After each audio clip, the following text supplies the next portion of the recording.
Hey guys, quick little tutorial. Going to teach you how to play 1 to 5. 1 to 5 is probably the most popular gambling game you can play at Golden Tee tournaments. You can play it at your home bar. You can play it on your home edition with your buddies.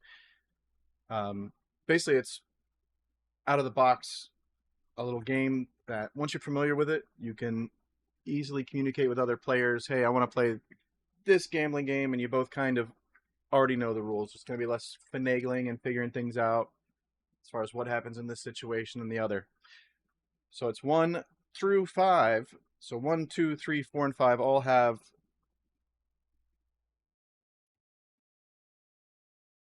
things that can happen in the game that cause the your total to change, which is cumulative of the 1, 2, 3, 4, and 5. So the 1 and 1 through 5 is for every stroke. If there's a difference in strokes between you and somebody you're playing with, then whoever has the better score is going to get a couple of bucks on their strokes. Say one of you shoots a 28, the other one shoots a 26. That's $2 right there.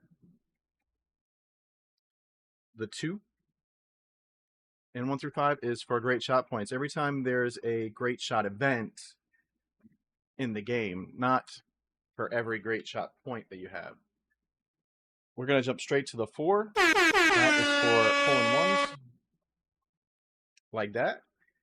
And I've got my little point counter there at the bottom of the screen. Hopefully I'll get some more points so we can add some more to that, and then we'll total it up at the end. So the 2, for every great shot event, that's not a hole out or a hole-in-one. There's a caveat to that rule. It has to be for birdie or better. All these rules are guidelines. If you want to tweak the rules and play differently with your friends, that's fine. What I'm describing is the standard rules, the standard variation.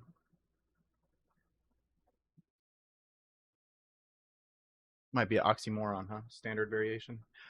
Yeah, it has to be for birdie or better. The 3 is for hole outs. Again, has to be for birdie or better. But the hole out also has to be from 80 yards or more, which is a rule that's always been there. It was decided long before I joined the Golden Tee community, and everybody kind of likes that rule, so nobody's ever changed it. 6 feet gets you nothing. 4 for the hole-in-one we already covered. The 5 and 1 through 5 is for the winner. So whoever has the best score at the end of the game, strokes only. There's usually not a tiebreaker for the win. So if two players both shoot, say 30 under, 30 under is the best score, they would split the win, meaning everybody that didn't shoot 30 under would still pay out the $5, and the winners would split that up between them. Like I said, there can be variations. Some people will play, one tie, all tie, so nobody pays out the win in that scenario. And then what else? It's become a standard rule now is kind of to keep the game even more friendly. Whenever you play, there are limits in place, which you could, ask beforehand, but most people, even if you didn't clarify it beforehand, will accept it while you're settling. This rule is a $10 max loss to any player for one round. So if you shoot an 18 and they shoot a 28, you didn't get any shot points. They pointed several times. It's still just going to be $10. It's just like every other rule in the game. There is a caveat. The cap in this scenario to the winner would be a little bit higher, because remember, the winner gets 5 for the win. So that would cap at 15, or whatever your value is to the win. You would add that to the cap. You could potentially lose to any other player.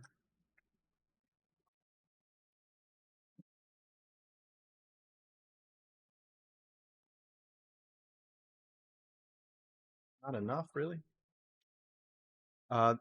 Elkhorn, this course is going to be re-teed next year.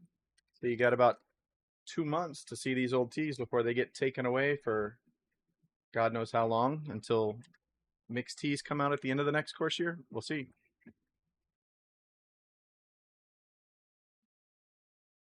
What are some other fun variations? So say you're playing betas, or say you're playing, on Golden Tee Christmas when the courses first come out, and you want to leave yourself room to experiment, but you're still hanging out with friends and want to do a little bit of gambling. I've often played 2 through 4, which takes the win and the strokes out of play. You just play great shots, hole outs, and hole in ones. There's a little list if you want to text reference for all that crap I just laid out. 2 through 4 also works if there's a larger skill difference or experience difference or whatever you want to call it, handicap difference, I don't know, between you and whoever you're playing with. You take the strokes out of play, but you still get a little bit of gamble, get a little the blood pumping, put a little pressure on yourself. It's all supposed to be in good fun. So however you want to tweak it to make it more fun for you, feel free. Like I said, they're not really rules. It's like just a standard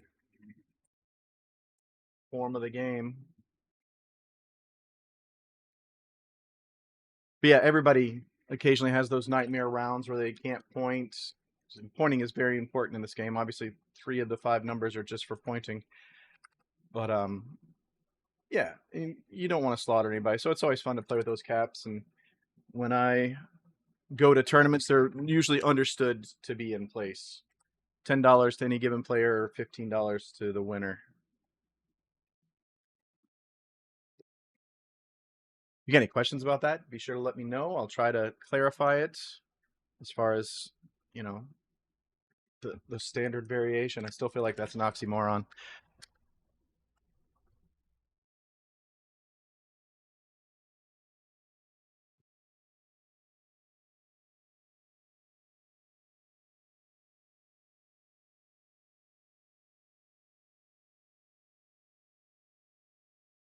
Oh, I got enough off of it. Nice.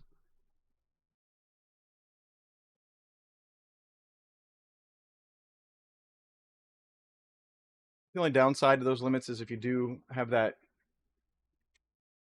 you know, once in a blue moon monster round where you point 7 holes and you hit a hole in one, you're not going to win that much. But again, generally it's just for fun. You're not trying to skin anybody, right?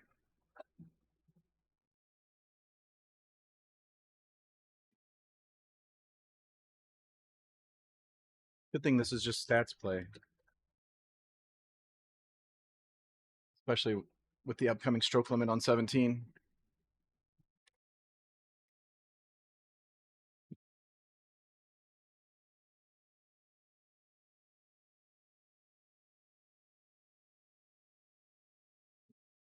Get there. All right. Guess I could end the video here, but I feel like I got to play this out.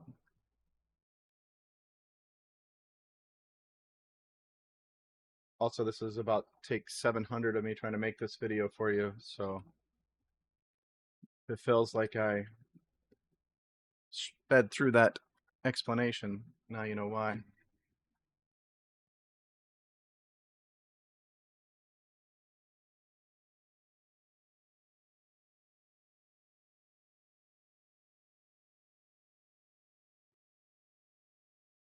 Ooh, swirly.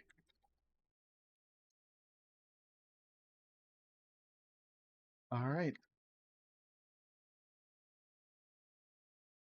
That'll just about do it.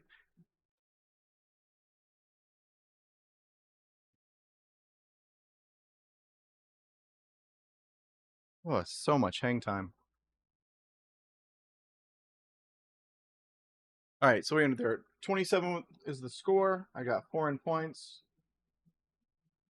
When it comes time to settle, anybody I played with, I can easily say, hey, my total is 31. That's my number. If 27 was somehow good enough to win that round, I would just add 5 to that. Hey, I'm at 36. typically you'll say things, if you did get the win, you'll say I'm 36 with the win. That automatically clarifies what your cap is if you're a $10 or $15 cap when it comes time to settle. So 36 with the win, blah, blah, blah. We'll revisit this again, help iron out the details for everybody that hasn't had a chance to play it yet and wrap their head around it. Anyway, thanks for watching.